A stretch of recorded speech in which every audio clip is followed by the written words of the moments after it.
এই হাঁসফাঁস গরমে আমরা সবাই আইসক্রিম খেতে খুবই ভালোবাসি।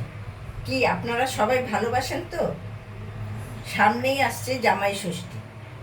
এই প্রচণ্ড গরমে জামাইদের শরীর ঠান্ডা রাখার জন্য সুরুচি বাংলা রান্নাঘরে আমি ম্যাঙ্গো আইসক্রিম নিয়ে হাজির হয়ে গেছি।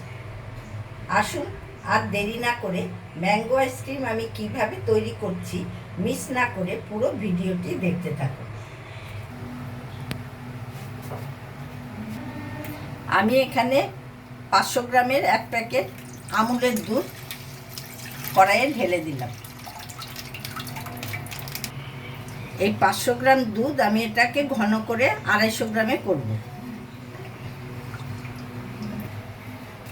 দেখুন এটা কতটা ঘন হয়ে এসছে।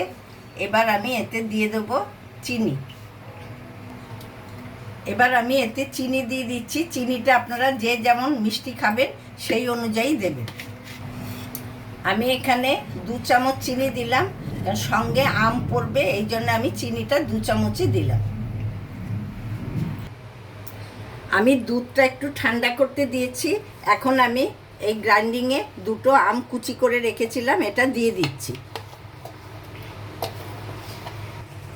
দুধটা ঠান্ডা হয়ে গেছে, এবার আমের সাথে দুধটা দিয়ে দিচ্ছি। এর সাথে দিচ্ছি 2 চামচ গুঁড়ো দুধ। এবার আমি মিক্সিতে এটাকে পেস্ট করে নিচ্ছি। দেখুন কি সুন্দর, এটা একদম ক্ষীরের মতন হয়ে গেছে। এবার আমি এটা 4টে কাপের মধ্যে ভাগ করে রাখব। এবার বাটিতে 4 চামচ করে করে দিয়ে দিচ্ছি।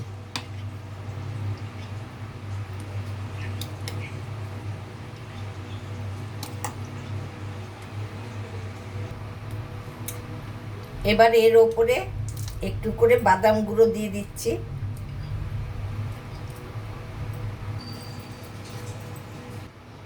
আমি এখন একটু চেরি কুচো করে রেখেছিলাম, এটা ছড়িয়ে দিয়ে দিচ্ছি ডেকোরেশনের জন্য। আপনারা এতে আমন্ড কুচি বা পেস্তা কুচিও দিতে পারেন। এখন আমি কাপগুলো একটা একটা করে এই প্লাস্টিক দিয়ে মুড়ে গার্ডার আটকে দিচ্ছি। এর ওপরে যদি ঢাকা না দিয়ে রাখেন তাহলে বরফ পড়ে যাবে, বরফ দিয়ে আইসক্রিমটা ভালো খাবেন না। এখন আইসক্রিমের বাটিগুলো 7 থেকে 8 ঘন্টা ফ্রিজে রেখে দিচ্ছি।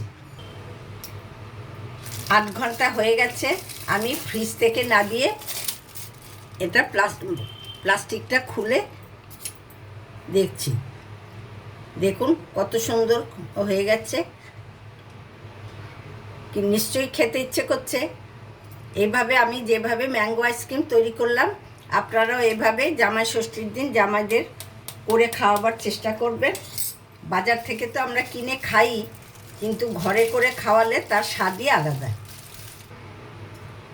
এই রেসিপি যদি আপনাদের ভালো লাগে, নতুন পুরনো সব বন্ধুদেরই বলছি সাবস্ক্রাইব, লাইক, কমেন্ট প্রচুর প্রচুর শেয়ার করে দেবেন। আমার চ্যানেলের পাশেও থাকবেন। আজ এখানেই শেষ করছি। আবার আমি আরেকটি নতুন রেসিপি নিয়ে আপনাদের সামনে হাজির হয়ে যাব।